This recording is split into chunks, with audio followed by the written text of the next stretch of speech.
Dr. Dieter Bartels at Yavapai College. So, tell me a little about your history, please. Well, Where you came from, how you came to be here. well, I came originally from Germany and kind of got stuck here. I was on a trip around the world. Mm-hmm. I did have a legal reason because I thought in America you have to have a reason to work. Mm-hmm. I didn't know when you were blonde and had blue eyes, which in that case you never needed a reason. Mm-hmm. Nobody would ever check you. But it later on came in handy. Anyway, I met a woman and eventually married her. Uh-huh. And that's how I got stuck in the States. And she went to graduate school at Cornell. Mm-hmm. And I went there too. Actually, it was, sorry, take all this back. She went to graduate school at the University of Washington. Mm-hmm. And I had nothing to do. I was in advertising before. And my English was not so fantastic. Mm-hmm. So I went to school there, but I didn't have a high school diploma. Oh, okay. So I had to go to community college first. Oh, really? And that's why it's my weakness for community college. Oh, okay. Because they had at that time open entry. Uh-huh. You didn't, you just proved yourself. You had the right to fail. Uh-huh. Which nowadays, unfortunately, they get more and more radar, more and more hurdles for students to get into college. And I'm personally very opposed to that because of my own history. But anyway, so I was there a year at community college. I aced all my classes. Mm-hmm. And then I went to the University of Washington and said, look, here, can I come over? Mm-hmm. And they said, sure. So in 2.5 years, I had my BA, starting in the community college. In 2.5 years? 2.5 years. I took, 24 credits Oh depending on the gosh. semester. And for me, that was all, my common knowledge was better than what, and I had good professors, especially at the University of Washington. And then anyway, I was ahead of my wife, Mm-hmm. and I got accepted at the Cornell University in Ithaca, New York. Mm-hmm. So I went there, and my wife followed, and finished her graduate studies actually also at Cornell in Asian art history. And then when I was finished, I looked for a job like everybody else, Mm-hmm. and it was the time of affirmative action. Mm-hmm. And at that time you had to be a woman, Eskimo, black, and a few other combinations, and then you had, you could choose all the jobs you wanted. Mm-hmm. White males was a bit difficult. Mm-hmm. So I wrote letter after letter after letter, and one day my wife came totally excited and said, oh, look, there's a job opening in Arizona. I said, yeah. She said, well, I said, where is it? Clarkdale. No? And she said, oh, that's near Sedona. Yeah, where in the hell is Sedona? Oh, it's near Flagstaff. Yeah, well, Flagstaff I knew. Okay. Okay, I had been driving through there once. And so, she kind of wrote the letter from all the other letters. She made the right composition, sent it off. And I got actually a job interview with the college here. Mm-hmm. And I arrived the night before, nobody was there. I mean, the afternoon before, nobody was there greeting me or anything. Mm-hmm. So I had to pay my own way because in Arizona at that time, they were not allowed to pay people who came for job interviews in public institutions.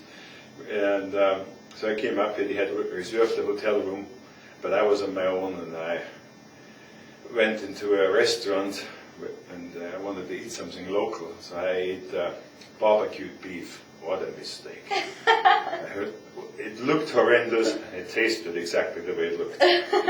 But anyway, after 9 o'clock, they rolled the sidewalk in, and I went back. Next morning, I got instructions how to get to Black Hills Drive. This college, the Verde Valley campus, was 4 buildings which are still existing on the bottom. There's 4 wooden buildings. Uh-huh. And I drove up the road, and on this side there was nothing there. Web, of course, wasn't there. There was absolutely nothing. And then I saw those buildings, and I thought, this must be chicken coops. Some chicken factory. So I drove on, but 100 yards later the road turned into a dirt road, which, being from New York, I had never seen a dirt road. Really? Yeah, well, yeah, but not to drive on. I know what you mean, yeah. This is another Wild West specialty. Uh-huh. And so I said, college couldn't be on a dirt road. So I went back and drove into the chicken coops. And sure enough, that was Yavapai College. So they interviewed me, and there was a one-year replacement job. And it was a very feminist woman who I was replacing. And she and a faculty member from Prescott, who was kind of, on her side, they were totally against me. But there was a Mormon dean and a woman assistant dean and a humanities professor from Prescott, and they voted for me. So I got the replacement job, and obviously she never came back, and I'm still replacing her. 30 years exactly now. So, but that's how I ended up here, and I was one of 4 full-time faculty, and they asked me to teach. I was an anthropologist, but they asked me to teach humanities, sociology, geography, and a whole bunch of things, and I could teach them. And then 28 years later, they suddenly said, he's not credentialed for that. Oh, really? Oh, yeah. And I said, well, then you have to write students who graduated with my classes and tell them their graduation is invalid, their degrees are invalid. Yeah. They credentialed me very fast. And, I have obviously the qualifications, but that was one of those strange things. After 25 years, oh, he's not credentialed. Yeah. So that was just 5 years ago then, huh? Yeah, it was less than 5 years ago. Wow. Yeah, it was, 8, about 5 years ago. Wow. So anyway, then I started here, and it was interesting. What are your degrees in exactly? I have a PhD in anthropology, and it was a minor of Southeast Asian history. Oh, okay. So, I do cover quite a bit. And what was your bachelor's degree in?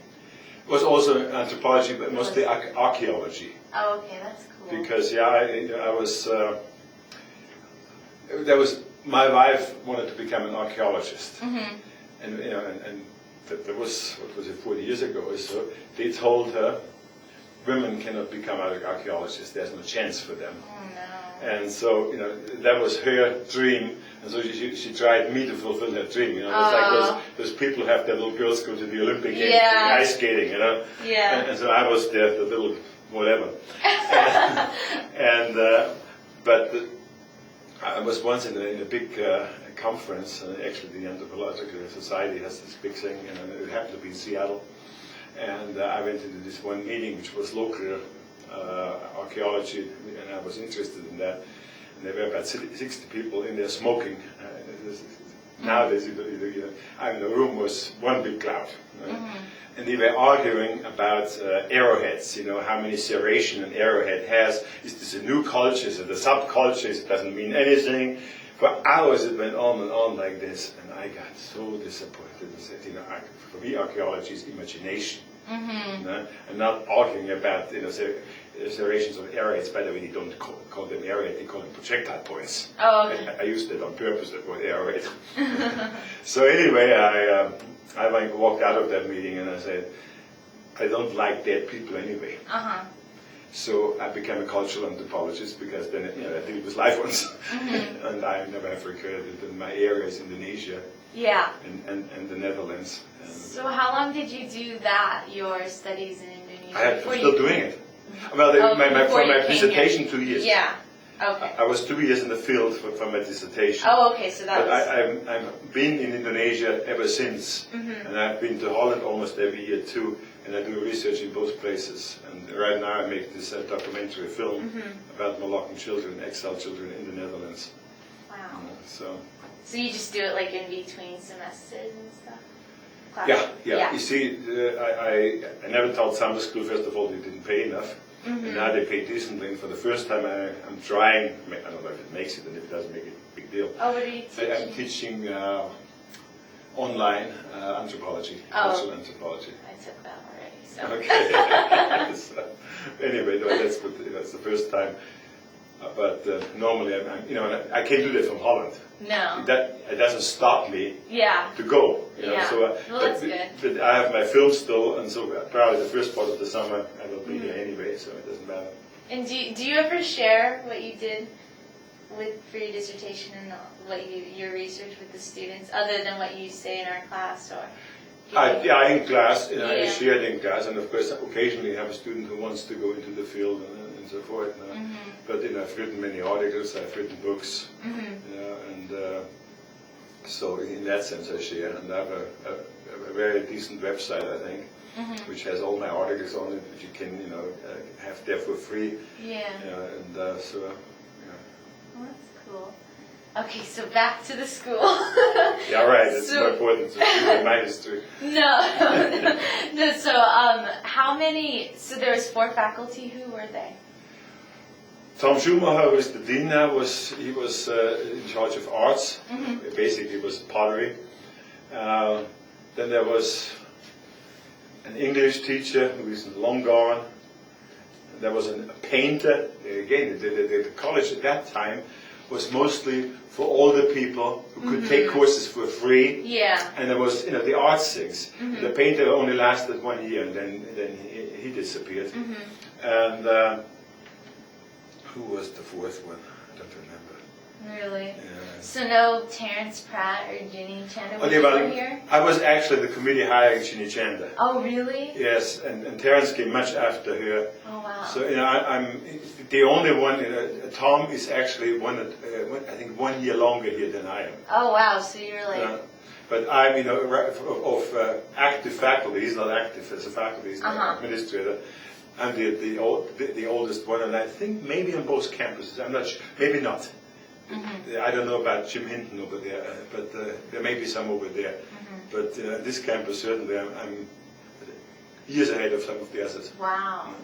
So how is the campus, I don't mean just physically, but just like the student body and the way that things are run, how has that changed since the beginning? Well, as things get bigger, they become more bureaucratic.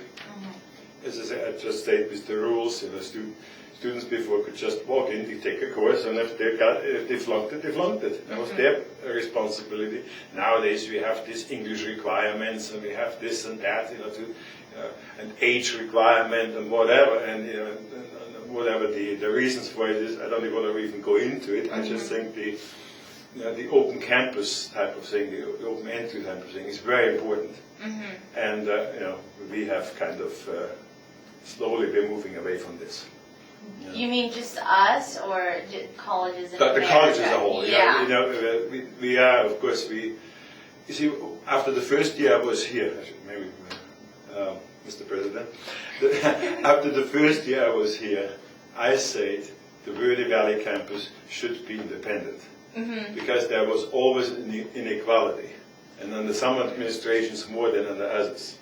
And this inequality is not to overcome. We're total different populations over here. The whole thing is we have much more commuters. We don't have dorms, and so we are different. And one administrator once years back, he's not with us anymore. He said that the Verde campus is the cash cow. In other words, we make money for them to spend, and he was right on that to some extent. And it's. We should, in that sense, I still believe we should be independent. As we're big enough for that, we could easily do it. But of course, that may be fighting words for other people. Yeah. That's okay. So the student population has always been kind of older? It has, over the years, it actually got younger. It has, but it's still older compared to other schools. Comparatively, yeah, and I think it was, once it was, the average age was close to 40 or maybe a little bit above. And now it is maybe mid-30s, a little bit below. I don't have the latest figures on that, but it got a little younger. We got more young students. Once we had more buildings. Once we had a lounge, which at the moment is another problem because it's not open enough or whatever. But we got more students, and it is also depending on the times. If this recession keeps going on, we will have more students, and at the expense of the universities, because we are so much more cheap is not the right word. Affordable. afford it. Yeah. Because we are not cheap. I think we have very good faculty on both sides of the hill, and we also have still a lot smaller classes. So you have much more individual attention than when you go to NAU and in a class with 200 students, or the teacher has you work in groups. So he grades 5 students at once instead of 1 student at once. So in that sense, you get your money's worth out of it in this place. I still believe that very strongly. So you've never wanted to teach at a university? Oh yes, but you suddenly are into this life, and what I liked is that I didn't have the publication pressure. And I published more probably than those guys did because it didn't matter. There is more pressure on university professors. Yeah, we don't have it at all. The only thing we have is this insane 15-hour load. It's just 5 courses usually. For some people in computers, it's more than that because they only have 1 hour course. It's insane. But you get used to everything. And so, I would have liked to. And I did. I was 2 years on a leave of absence when the Dutch government asked me to do research over there, and then I was affiliated with one of the top European universities, the University of Leiden in Holland. So and I have connections to big universities, and I give talks there. And, for somebody on my level, I'm very well known in the world because I'm an expert on Muslim-Christian relations in Indonesia, the Southeast Asia. I'm probably the top one. So that helps. And, so I can hide here during the year. Well, we're lucky to have you here because there's not many faculty that have done that much. That's true. So it's true. That's true. So how do so you never went to university in Europe though? Just here? No. As I said, when I was, you see, our high school it starts when you're 11 years old, and goes till 18. So it's 10 to 18. It's 9 years. 9 years of high school. So you get a much better, much more compact education, of course, because and you have not much choice. You have certain, you can choose. Basket weaving or something, but you cannot choose math or Latin or Greek or whatever. I had theoretically I would have had 9 years of Latin. Well, I flunked out after 6 years or so. 5.5 years in my 6th year. I flunked out. I had enough of it, and so that's why I didn't have a degree in America, they give you 2 years of college credit when you have a European high school diploma. Really? Because it should give you the whole 4 years. Because basically, what we have here, the first year for college, is already in that system. Wow. It's already It's done. a lot different, the education. Very different. Very different. And so, but I didn't finish, and so I guess I was a late bloomer. So is that why you were able to get your degree in 2.5 years? Did they gave you credit for that? No. No, they didn't. Oh, okay. No. I got no credit because I had no diploma. Yeah, but it made it easier for you because you already done it. Because of my education, but also because of my travels. You see, before I came here, I was over a year on a trip around the world, mostly Asia, and so I knew a lot of things, and I was reading, and I was always educating myself. So in that sense, I had no problems. Was the trip around the world for anything in particular? If you don't mind me asking, I'm just curious. No, it was in Germany. I never planned to leave Germany. But what you have in Germany, of course, is you have to be responsible for. I don't know if it's still that way, but you have to be responsible for every day of your life. So in your resume, every day is accounted for. I worked from May 5th at 11 o'clock in the morning, well, maybe not the time, until August 13th at this place. And then August 14th I started there. You can have a couple of days in between, but let's say you have a whole year in between. They will say, you went a trip around the world. Are you sure you were not in jail? Oh. You know, I mean, but I realized, you know, I was in advertising and I did very well, and I actually finished the advertising school there, which is there were 6 or so in Germany at that time, and ours was one of the top advertising schools, and I was the 9th in the class of a graduating class of 80. So I was, you know, I was doing very well, and I had, you know, really good jobs lined up, among others with Revlon.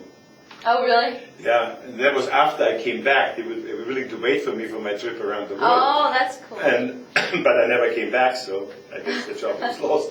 But anyway, so I had done that, but then I realized if I ever want to see the world, I have to do it now, because if I do it later, you know, once you're in the rat race. Once in, you know, you can't get out. I mean, Germans have, you know, and the Europeans in Germany in general, they have 6-week vacations, and they pay you not only your salary during that time, but they give you extra vacation money so you can enjoy yourself. Oh wow! You know, it's a total different system. As in Holland, as a matter of fact, when you are unemployed, officially unemployed, you're also allowed to go on vacation. The government pays you for that. Wow. Yeah, I mean, yeah, it's a very different system. That's really cool. So anyway, you know, that's why I decided to go, and you had to have some sort of goal. So it was 1964. So I said, okay, I go to the Olympic Games in Tokyo. But I started in January. The Olympic Games were in September or October. You know, so I was hanging around and, you know, traveling and hitchhiking and doing everything in all kinds of different countries. Till I got to Japan, and then I stayed there and I worked in a German beer bar at the Ginza. Ginza is the street where all the entertainment is. I worked there for quite a while, and also worked during the Olympic Games. Met a lot of the sports stars. Really? Have some autographs, and yeah, it was interesting. So, but yeah, my goal was to go to the Olympic Games. But then, on the way, I applied for a green card. Because I figured, you know, I don't want to go back the same way. I wanted to go, you know, the other way. So I eventually worked myself over on a freighter to San Francisco, actually to San Pedro, but I got off in San Francisco. But anyway, and so I applied for this visa, and then at that time they had quota system, and the German quota was big, but nobody wanted to come because the economy in Germany was so booming. You know? So it was fairly easy to get the visa, and so when I came here, I was safe, and I could work and whatever. And you just never came back because, you know, and then I was living in San Francisco for a while, and then, you know, I had it, and I hitchhiked across the country, and in Boulder City outside Las Vegas, I did sit there the whole day on my knapsack, because nobody was picking anybody up. I was hardly a car, you know? And then I was asleep on my rucksack, and then somebody stopped, and he took me all the way to Tucson, and that's when I met their daughter. And she happened to be in New York in the summer, and I was still working in New York by the time I made it to the East Coast, and so we met again. And, you know, the rest is history. I was married there for 20 years. You know. Wow. It's funny how things work out. Huh? Yes. That's why in class I say about Taoism, you know, wherever the wind carries you. So, no. Okay, so back to the student body. I have lots of questions about that. So is there a difference in ethnicity at what it was in the beginning to what it is now? Like a noticeable difference? Yeah, I think we have more Hispanic students now.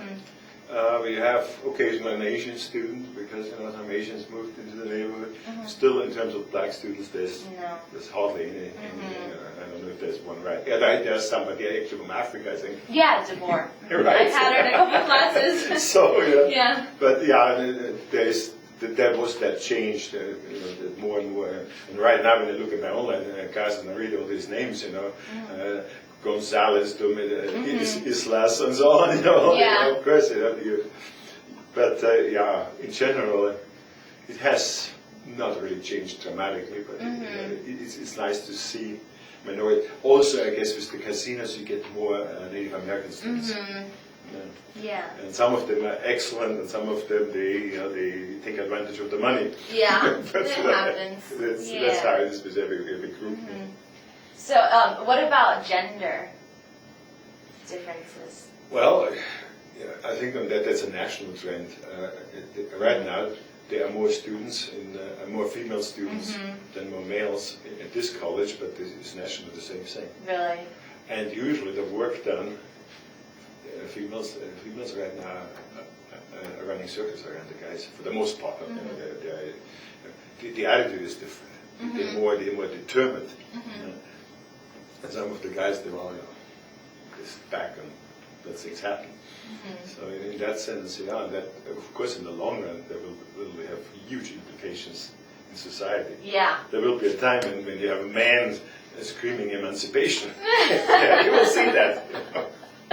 What about the class sizes? How big were your classes at first? How many students, or how small? The smallest I ever taught was 4. They let that go. Yeah, they had not much choice. They had to let that go. It was a comparative religion class, and one of my students was a little. He had a history of drugs and a history of, I think, mental problems as well. And he one day I used in the class. I said, I want to play the devil's advocate, which basically means just I want to take a stance which is not my own, just for argument's sake. Yeah. And he looked at me.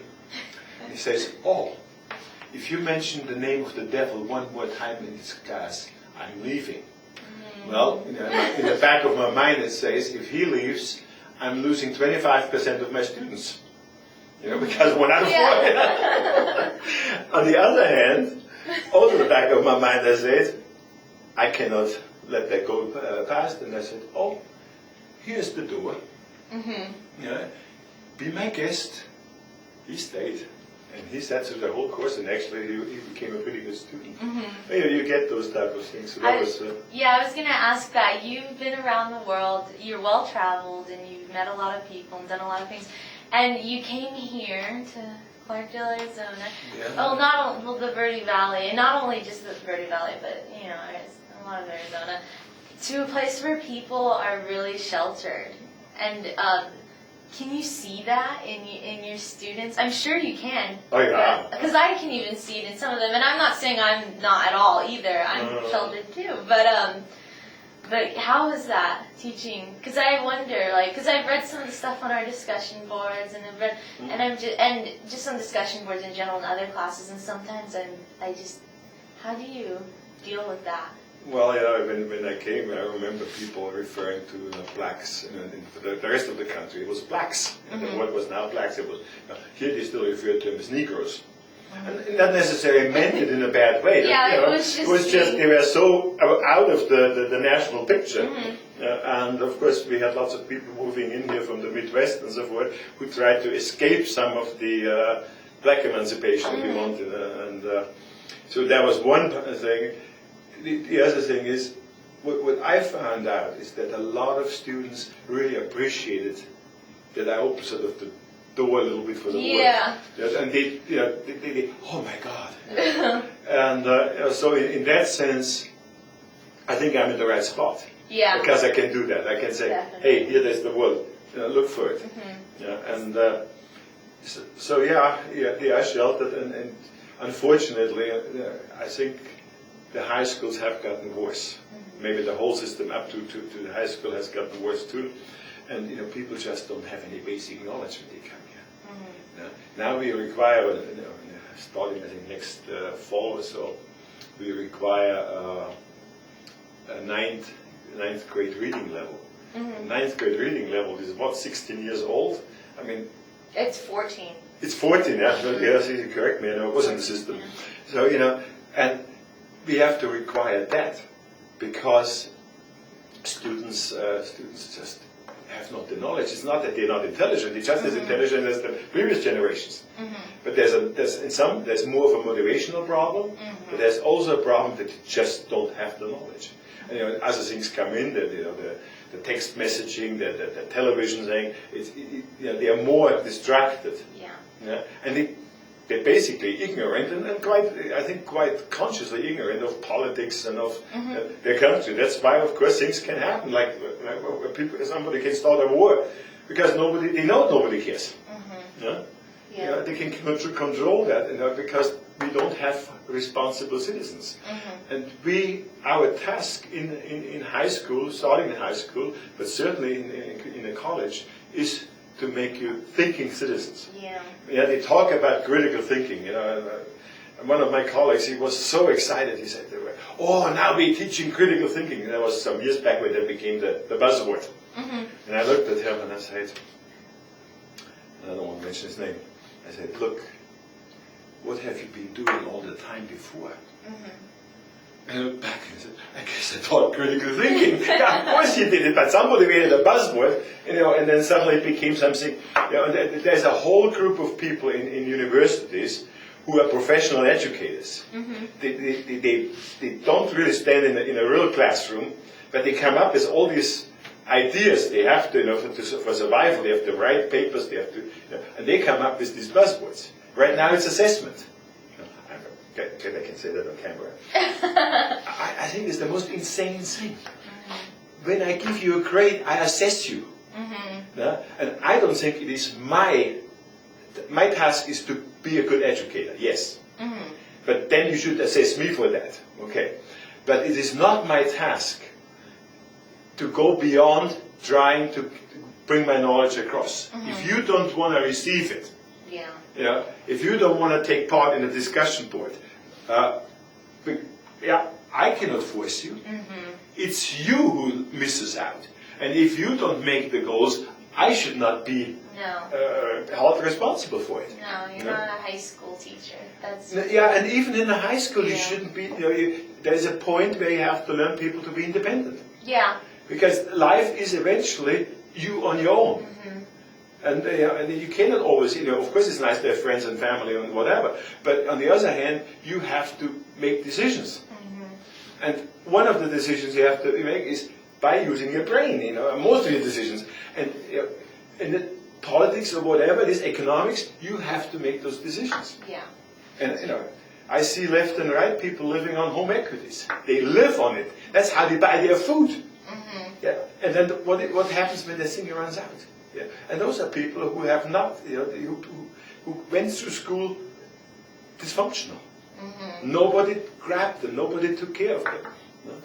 So. Well, high school leaves a lot of stuff out. I didn't learn about I had no idea about the Japanese internment camps until this semester when in this honors class they had someone come in and tell us about it. They don't teach that. You know what they never teach? What I found out, which was kind of key to me, and I'm quite versed in history, what came out to me, they had internment camps for American Germans too. Oh, I didn't know that. Oh, I think he told us that. I told you in class, but I read this in there's an American magazine called German Life. It's I think Indiana University, somebody, or North Carolina, I forgot. But anyway, it's a nice little magazine, and it's pretty pictures, but sometimes really good stories. And there was this article about German concentration camps in the United States. I mean, they were not the same than Hitler had, but still they were internment camps, and they put people away whom they didn't trust. Before they always said, the honkies got away with it because they looked like the rest of them, and the Japanese, of course, didn't. But it wasn't so. And I think, and it's really up to you guys to open our minds to that stuff, because they don't teach us that in high school. And even then, my mom is graduating on Saturday with a degree in political science, and she would tell me all of that stuff, and I would just say, "Mom, I don't care." Just like you said, I don't care, because that's not my focus in school. So and that's what I figured out. But I started listening to her, and then I've been listening to you and to what they've been teaching us in the honors colloquium. And there's a lot that we're sheltered from. A lot. And a lot of people have no idea here. No idea, the average person. Because you have to go out and find out yourself. Right. And nobody wants to do that. Even people in school. You see, this country teaches more national history than any other country in the world I know of. Really? Yeah, they do it from day one in elementary school, Yeah. go on and on and on, and then you come in, after high school, you should think you have enough history. Well, of course, a lot of the history about it which is taught is rah-rah, go America, and it's not really critical. Yeah? And so I taught history for years till one of my colleagues needed the classes for his job to survive. And I was, and at first I gave him the early part of the history because, the Constitution, that stuff is pretty dry and it's not mine. Yeah. But okay. But I always kept after the Civil War, that whole labor development, what happened to the unions and these robber barons, and a really fascinating history. And what happened to Jews when they came here. A lot of them were chased away again. It was not just, but also Pearl Harbor, they knew ahead of time the Japanese would come. It's documented, not by me, by American historians. But those things, the students were never told in high school. And then I remember them coming up to me occasionally saying, "That's not the way I was taught in high school." No. I said, "Yeah, of course I'm a little biased because World War I and World War II, I see from two sides. Yeah. Of course, I give you the other side too, and then you have to sort out." I mean, I wasn't preaching, pro Germany, but there are certain things. This war was not Nazis. This war was economics. Like most wars are economics. And there were two capitalist groups fighting each other for a bigger share of the world market. And obviously the United States won. England lost out, even though and France lost out for a long time because they lost the war. They still, America became the superpower at that point. What was your experience with the older students? Because I know when my mom first started her political science, because she's 52 when she's graduating now. Oh, when she first started it, because she was raised in the Go America, she always thought of America as a shining beacon of hope, she said. And then she came home crying one day because she realized that everything that she was taught and that it was just overwhelming for her, and she realized that it wasn't all true and that it was biased, and that everything she ever believed, that she truly believed, was a lie. And so have you had experiences with older students? I mean, I'm sure they don't come to you crying. She came to her kids crying, but for a young person, for me and Josh, because we watched that movie together, the Zeitgeist, we were just like, wow, this is really cool. It didn't, and then I heard the older students saying, well, it was really depressing. We thought the Christianity thing was interesting, and we liked it. But and it was interesting just to see the difference in reactions because we're younger and maybe we're more open-minded. Maybe not, I don't know. Maybe we're just desensitized, I don't know. But the older students grow up thinking a certain way and truly believing, and that everything's... Yeah, once in a while you get really hostility. Really? Yeah, that people just they jump at you. And, one time, some guy, he just would not accept something as little as Jefferson slept with some of his black slaves. This is a historical fact. As a matter of fact, the black Jeffersons, descendants of Jeffersons who are black, they have a meeting every year, just as the white Jeffersons have. And they were always separated. And only recently they had a meeting together for the first time. So there is something moving also in race relations, I guess. But he was so upset, and he brought all this stuff written by somebody who had no education in Virginia, or in Western Kentucky or whatever. To prove that Jefferson never had affairs with black women, slaves, and then he left the class, which was probably the best thing. Yeah. But you get that occasionally. Sometimes of course you get also to people and they start thinking, and sometimes you get young people to think. Yeah. That's the nice part. You get them to think because they are the future.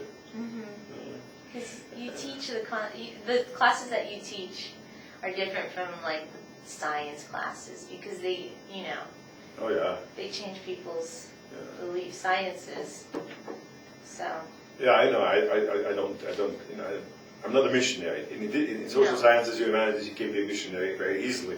I'm not. I'm just throwing things out, and sometimes in a funny way, and sometimes I make a remark about contemporary politics and so forth, just to make you think. And I don't tell you to vote for this or that. No, it's not my business. Yeah. But you have that, of course, a little bit. On the other hand, you can open people's minds. And I had one student, I remember, he was married to a construction worker. And the guy was all week gone, and then, on Friday she had to scramble to have the house clean and nice, and then he would come home, but the next 3 days he would be drunk. And then, she took a humanities class, and she looked at all the artwork, and she totally fell in love. And the result was, she left him. She eventually ended up in San Diego, and had a nice job in a bank, and continued her education. And of course the guy blamed me. Really? I was just the last straw. She suddenly saw a world which was so different from the world she lived in. And she married a guy after high school or whatever it was. So you have that. I have as a student another woman who, she was an older student. She was in her maybe 30s at the time, and not traditional. And we talked about it, I think in class even, and said, look, guys, what you have to realize is you can go for anything you want. And what you should do is what I did. And I did it partially by accident, but then of course I learned later on that it was a good accident. What happened to me was I applied, I was in the West, University of Washington, Seattle, right? And I applied to Cornell, I applied to other schools too, right? And what I didn't realize is that, this is Ivy League, this is the top. Yeah. What I didn't realize is that the Ivy League, and schools like it, Stanford on the other side, it's the same way, what they always accused of taking too many of the children of their alumni and, being very inbred and whatever. And so they have sort of programs, on all kinds of levels, undergraduate and this makes graduate, where they look to get diversity for the whole country. And that helped me. And so I said this to this woman, and I said, look, go on, apply to Williams College in Massachusetts, which is a very fancy private college. She did. Full scholarship. Just like I had at Cornell. Full scholarship. Yeah. And then she went, I met her daughter in between. She went to Stanford Law School. I mean, this is a fantastic success story. She started here at Yavapai, and then there was a little pushing. I'm sure she's doing very well. As I said, I have lost a little bit track, but we have those little success stories. My mom's she's graduating with the 4.0, and she's applying to law school. So good. Yeah, in a year. So yeah, it was. Some people it does turn the light on for them. Yeah, you need that. I had that. Occasionally, also in my school life in Germany, there was one teacher who would, when we had to write essays in German, he would totally rewrite the essays. He would, on top of it, he would use better phrases and better whatever, And by the time you were, 8, 9, 10 years old, I kind of started resenting that. Because I had put so much time into this, and I was very proud of my, I thought I had written something good, and then he wrote this there, and then you had to rewrite your essay his way, and I was not happy till years later when I realized this man spent so much of his own time to really teach us fantastic language. You see, we got new words. We got new way of phrasing things, and it was all really play, because by rewriting it, it wasn't. You learned, if you wanted it or not, you learned this. So I became really good in German, and I think I can write very well in English, but because of that German teacher in elementary school. It's important to have sometimes good teachers, teachers who care. And one of the things happening, that this happens almost every semester, that somebody who has real serious personal issues comes to you. Not necessarily personally, but in a term paper. And suddenly there's this term paper talking about their lives. And what do you do with that? You cannot grade it. Yeah, you're You right. cannot grade it. Somebody is trusting you, and I'm not a psychologist, and maybe that's to their advantage because I probably don't tell them nonsense that way. I'm sorry, I'm a little biased. It's okay. I'm a little biased, but I try to be very, very,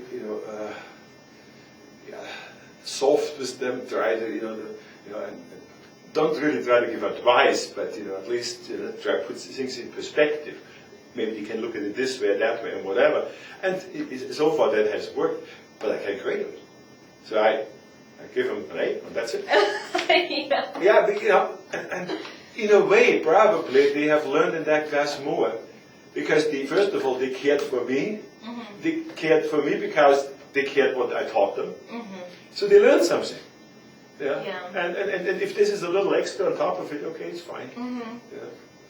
So, working with the social science, or sciences, like teaching them, have you had more hostility directed towards you than any of the other faculty? Or, well, because I know in my other classes, because I'm a science major, so I take mostly math and science. Right. But I know that a lot of students like to blame the teachers when they get bad grades. And I generally get good grades, but I've gotten my, I had trouble in calc.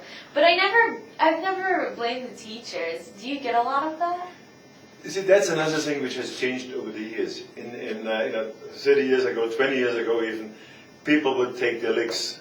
They would know they didn't study hard enough. Yeah. They would know that. They would know they screwed up from one way or the other.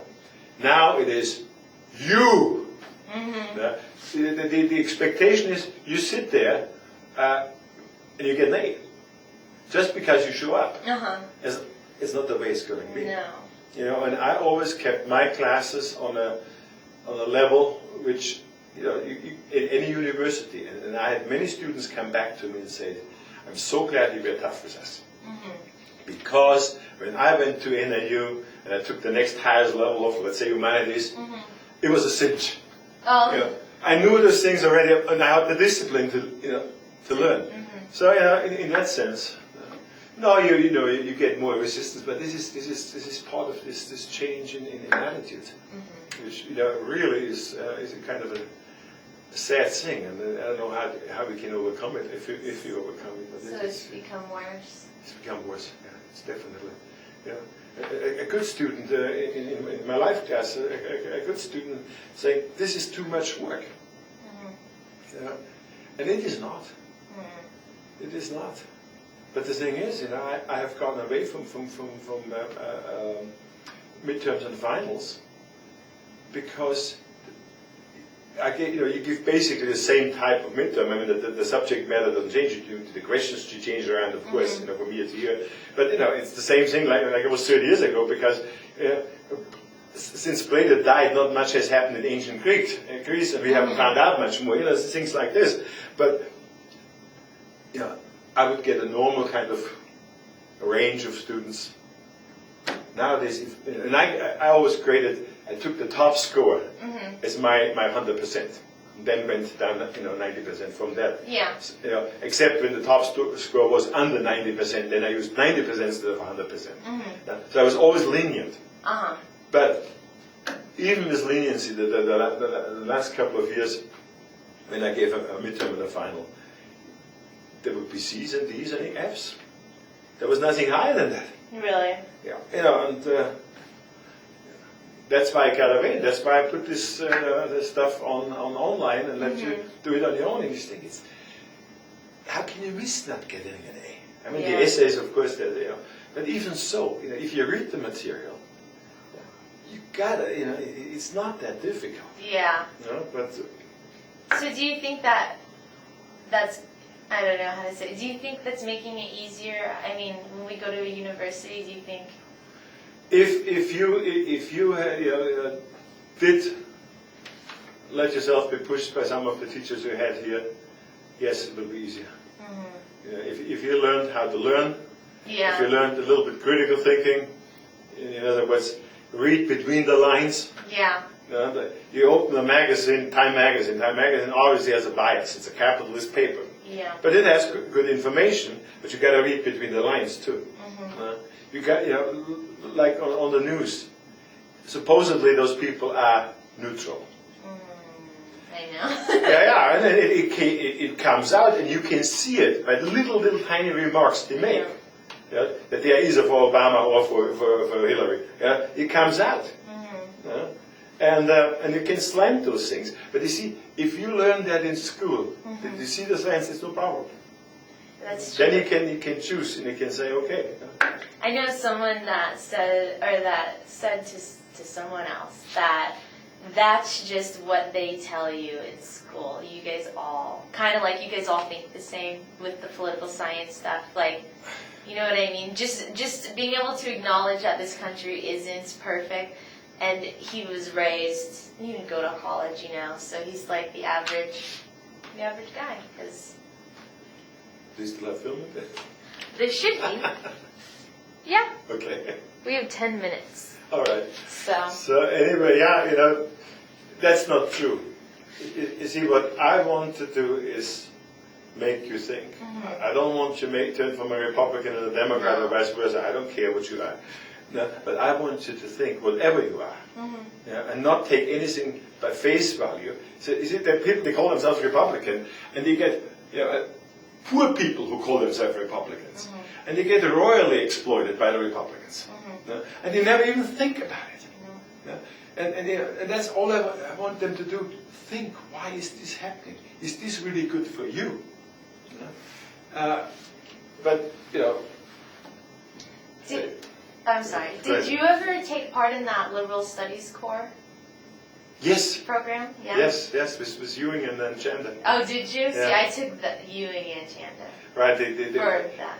That was one of the sad things. It was a great idea to pull this off, I thought, because it was basically an anti-literacy, cultural literacy move on part of the college. It was great. You had to take 3 Western Civ courses, and you know, from ancient to modern. It was 3 courses. You had to take some of the connection courses, which were fun, but the real core was serious. Yeah. Okay, and they had 3 teachers. And it was an expensive thing for the college, of course. I mean, I already thought, you know, if things are expensive, sooner or later they will get away from it. And so I was kind of not even asked, I was just put into this. And I think we made a real good team. We did all kinds of interesting things. One day Ewing came along, and he had kind of a lecture which a guy gave over in Prescott, and he adopted it, and he talked as a scientist about art. And I disagreed hugely with it. You know? So I wrote a letter, you know, a public letter to, he was pretending to be Bacon, Bacon the scientist, right? So I wrote a letter signed Rembrandt, and I point by point tried to, you know, show him you're wrong. And the letter was given to every student, of course. You know? And he played the game with me, you know. And so he wrote back, and I wrote back, and eventually I had him in a corner. And my last sentence, this all I remember, I still have the correspondence with it, was "Fry, Bacon, fry." But the reaction of the students was so interesting. And Chanda was the referee. Yeah, she was the referee, and she was really good at that. She was not, you know, taking anybody's side. She was but the students, they got totally, you know, a lot of them, they got totally discombobulated and afraid. What professors are fighting? We get bad grades. That, you know, and then Chanda was telling them, says, look, what you just saw was a real intellectual debate between 2 people who have different ideas. You know, they will be tolerant to each other, but they will debate this, and they will fight for it. This is just a normal thing happening in academia. It's nothing bad about it. They don't hate each other. Yeah. And we didn't. You know? But the students were the ones, you know, not all of them, some of them really enjoyed it, but the students were the ones who were so worried. My grade. And that's the whole thing. This grade thing is I know. It's silly. Mm-hmm. Yeah. Well, Do you think, because they're taking away that level. So wait, when it first started, you had to take all 3 Western Civs? Yes. Because I only had to take 1. And You see, okay. So they take all 3 and have 3 teachers. Then you could take 2 out of 3.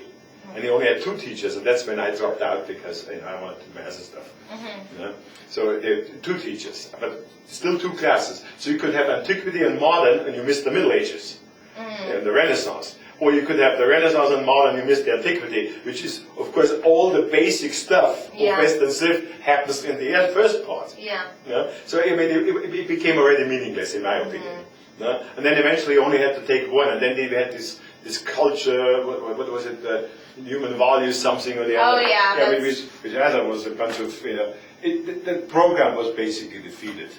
And so I was actually working that it was completely, if you don't do it right, get rid of it. And that's what they're doing now, thank God.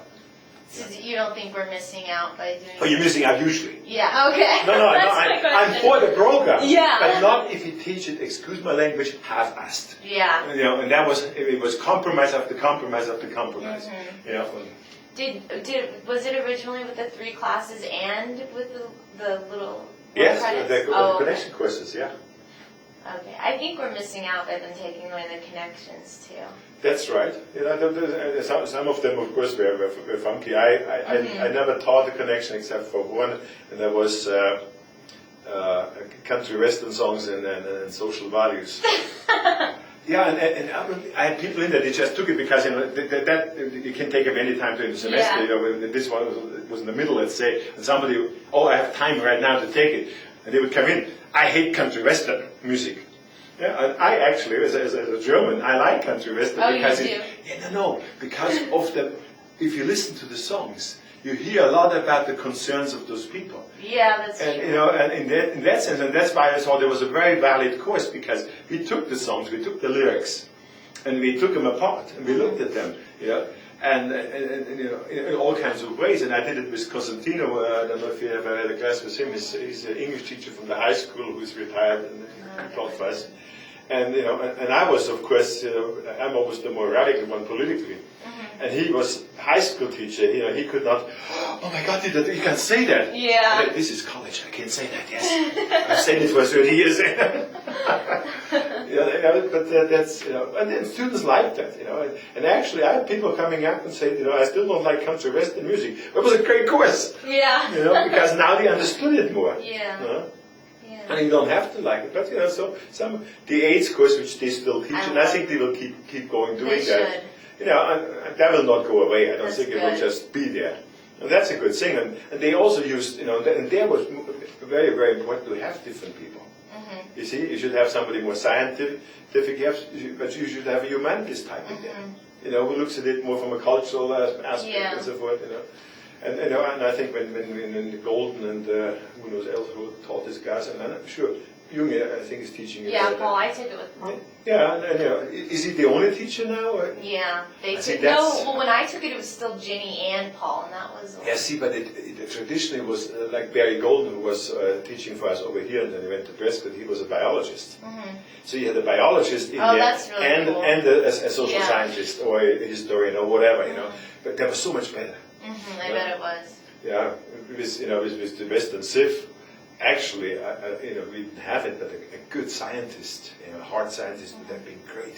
At least in the 3rd part, in the modern course. But Ginny was English, but Ginny had a lot of other background. She was not just an English teacher who nothing but English. And Paul came from the historical side, and I came from the more anthropological side. It worked very well. As I was for it. But when they started, amputating the courses, then it became. Then it was not fair to the students because you learned only that much if you learned anything. You didn't learn the big picture. And the idea was cultural literacy, which we don't have anymore. Our young students have no cultural literacy. And it's, to me, as important that you get literacy in English, or math literacy, or computer literacy. All of those things you need, and you don't realize how much you miss in your life if you don't know a little bit about the world. It's just that way. You're missing. I mean, you do all your life and you become a bookkeeper and you don't do nothing but bookkeeping. That's not life. That's vegetating along, and it's not life. You know what I mean? And some students understand that and realize that. And look, people who are so narrow, they retire and they are so bored to death that they literally die. Yeah. You know, because there's nothing anymore in their life to do. Yeah? I don't retire because I don't feel like it yet. But I know when I retire, I will do more than I do already. You know? Yeah. So. That's true, and a lot of people here don't travel much. That's another thing. Yeah. Well, like I had this woman I met once in Los Angeles, a teacher, high school, not who's elementary school. But anyway, she had traveled in 2 weeks to 8 countries in Europe and Israel. And but in 2 weeks you can see nothing. The honors program once went to Greece and Rome in a week.